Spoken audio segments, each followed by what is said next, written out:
नमस्कार मित्रांनो, आपल्या यूट्यूब चॅनलमध्ये सर्वांचं हार्दिक स्वागत आहे. आज आपण इलेक्ट्रोकेमिस्ट्रीमधील शेवटचा पार्ट पण अतिशय महत्त्वाचा असा 3 मार्क्सचा क्वेश्चन पाहणार आहोत.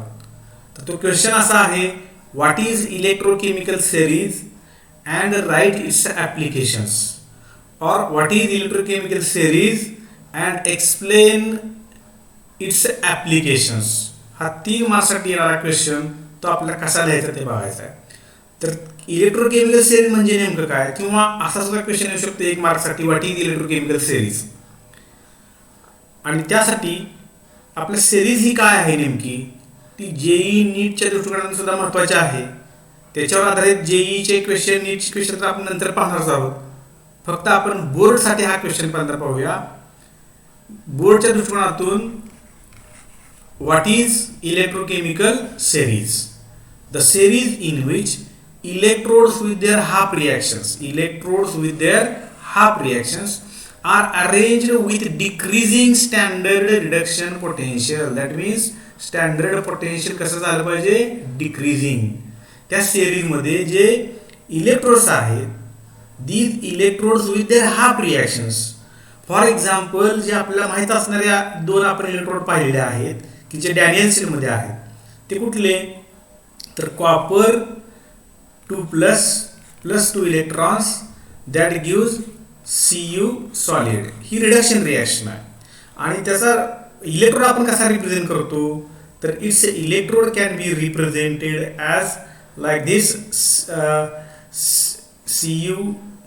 Cu2+ aqueous and Cu solid. Single vertical line टाकून आपण हा जो इलेक्ट्रोड आहे as a reduction electrode and it's a reaction, and E0 of this copper is equal to +0.34 volt. हा एक इलेक्ट्रोड आपण पाहिलेला. दुसरा इलेक्ट्रोड पाहिला आपण Zn2+ aqueous and having Zn solid, and its reduction reaction will be like this, Zn2++2 electrons that gives Zn, and E0 of Zn is equal to -0.76 volt. तर हा Daniel सेलमध्ये असणारे 2 इलेक्ट्रोड आणि त्यांचे इलेक्ट्रिक पोटेन्शियल जे already आपल्याला आपण ते यूज केलेलं आहे म्हणून माहीत आहे, म्हणून ते आपण दोन्ही घेतले पोटेन्शियल. तर या दोघांमध्ये जर आपल्याला ह्या सेरीजमध्ये यांची दोघांची मांडणी करायची असेल तर डिक्रीजिंग ऑर्डरमध्ये, म्हणजे वरच्या बाजूला कोण येणार, तर कॉपर इलेक्ट्रोड येणार. Copper electrode will be above the zinc electrode because its reduction potential is higher and it is 0.34 volt, and that of zinc is -0.76 volt. म्हणजे झिंकचं जे इलेक्ट्रोड पोटेन्शियल आहे त्याची व्हॅल्यू लोअर आहे. याचं मिनिंग काय आहे, zinc have lower tendency to undergo reduction. ही जी रिडक्शन रिॲक्शन आहे, this reaction do not takes place with efficiently. That means it has less tendency to undergo reduction, and copper, its potential is +0.34 volt. It has more tendency to undergo reduction as compared to the zinc. म्हणजे आपल्याला हे ज्याचं reduction सर्वात जास्त, ज्याची tendency सर्वात जास्त आहे रिडक्शनची, तो टॉपमध्ये असणार आहे, आणि ज्याची सर्वात कमी आहे तो बॉटमला असणार आहे.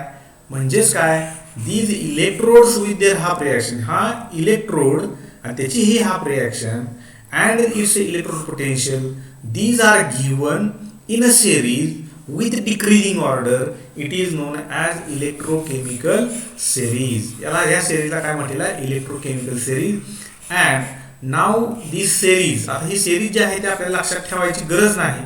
फक्त मी काय म्हटलं की ही जेई नीटच्या दृष्टिकोनातून आपल्याला लक्षात ठेवावी लागते, आणि ती कशी लक्षात ठेवायची ते आपण पुढं ज्यावेळेस जेई नीटचा आपण पॅटर्न बघणार आहोत त्यावेळेस मी सांगतो. तर ही सेरीज काय आहे नेमकी, तर ही सेरीज अशी आहे.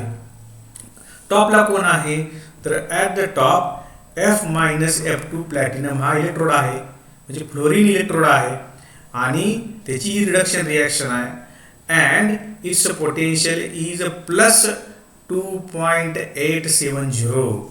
म्हणजे फ्लोरीनची जी टेंडन्सी आहे F2 has highest tendency to undergo reduction आणि त्याचं जे पोटेन्शियल आहे ट्वाईस F मायनस हे तयार झालं आणि E0 F2 is equal two plus 2.87 एवढी त्याची व्हॅल्यू आहे 870 2.87 प्लसमध्ये हायेस्ट व्हॅल्यू आहे फ्लोरीनची आणि सर्वात जो बॉटमला आहे तर बॉटमला आपण पाहिला तर बॉटमला लिथियम आहे अँड द लिथियम हा जो लिथियम आहे बॉटमचा त्याला मी रेड कलर देतो की ज्याचं पोटेन्शियल हे मायनसमध्ये आहे. लिथियमची रिडक्शन रिॲक्शन जर पाहिली आपण Li ही जी रिॲक्शन आहे ही रिॲक्शन जी आहे ती लिथियमची reduction reaction Li plus electron that gives Li solid. ही जी रिॲक्शन आहे त्या रिॲक्शनचा इलेक्ट्रोड पोटेन्शियल आपण जर पाहिलं E0 of lithium reduction potential is -3.045 ही मायनस व्हॅल्यू आहे सर्वात लोएस्ट आहे. म्हणजे ही जी रिॲक्शन आहे it do not takes place easily कारण तिचं पोटेन्शियल किती आहे -3.045 व्होल्ट. याच्या रिव्हर्स रिॲक्शन जर घेतली तर त्याचं पोटेन्शियल येतं +3.05 व्होल्ट. म्हणजे रिव्हर्स टेंडन्सी जास्त आहे आणि फॉरवर्ड टेंडन्सी ही कमी आहे. Fluorine has highest tendency to undergo reduction hence it is a stronger oxidising agent strongest oxidising agent आहे. आणि म्हणून आता जो आपल्याला लक्षात ठेवायचं आहे की ह्या सेरीज इलेक्ट्रोकेमिकल सेरीजचे ॲप्लिकेशन्स काय आहेत. जे the species which are present right टॉपला आणि राईटला आहेत these are strong oxidising agents. हे काय आहेत तर strong oxidising agents. And the species which are present bottom हे top left these top left are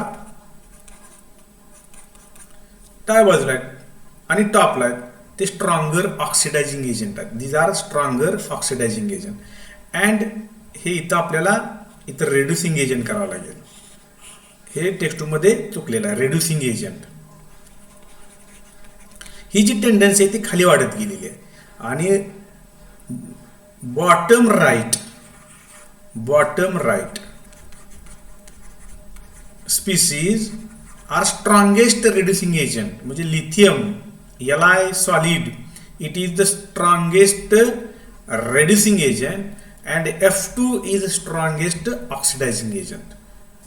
म्हणजेच काय F2 has a more tendency to undergo reduction, hence it is the strongest oxidizing agent. And Li plus that gives Li, it is strongest reducing agent because it has no tendency to undergo reduction, but it has a tendency to undergo oxidation. Reverse reaction होते. म्हणून जे top लेफ्टला आहेत ते strong oxidizing agent आणि जे bottom राईटला आहेत ते right साईडला जे आहेत ते bottom right these are the reducing agent. म्हणजे रेड्युसिंग एजंटची प्रॉपर्टी आहे ती बॉटम राईटला हायेस्ट आहे आणि टॉप लेफ्टला ऑक्सिडायझिंग एजंट म्हणून काम करण्याची प्रॉपर्टी हायेस्ट आहे. हे जे ॲप्लिकेशन आहे ते आपल्याला व्यवस्थित समजून घ्यायचं आहे. ते ॲप्लिकेशन काय आहे तर relative strength of oxidising agent. The species on the left side of the half reactions are oxidising agent. म्हणजे ज्या स्पीसीज लेफ्ट साईडला आहेत त्या ऑक्सिडायझिंग एजंट म्हणून काम करतात आणि म्हणून F2 जो आहे F2 it is oxidising agent which is present at the left of the series. F2 plus 2 electrons that gives twice F minus आणि खाली जो आहे तो Li plus electron that gives Li. आता ही जी स्पीसीज आहे these species which are present at the left these are oxidising agent but F2 is the strongest oxidizing agent because it has a more tendency to undergo reduction because its E0 value is plus 2.870 volt and for this reaction E0 value is -3.450 volt. म्हणजे ही जी value आहे ती मायनसमध्ये आहे लिथियमसाठी. Forward reaction जे आहे to undergo reduction is very less. Hence lithium Li plus is a very weak oxidising agent. But Li is the strongest reducing agent आणि F2 हा strongest oxidizing agent.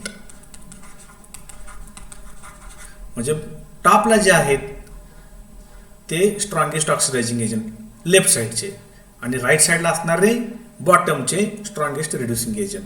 हे ॲप्लिकेशन आहे. Relative strength of reducing agent. The species on the right side of half reactions are reducing agent and the species which is present at the bottom right is the strongest reducing agent. आणि वरच्यामध्ये relative स्ट्रेंथला काय सांगणार? The species which is present at the left top of the series is strongest oxidising agent.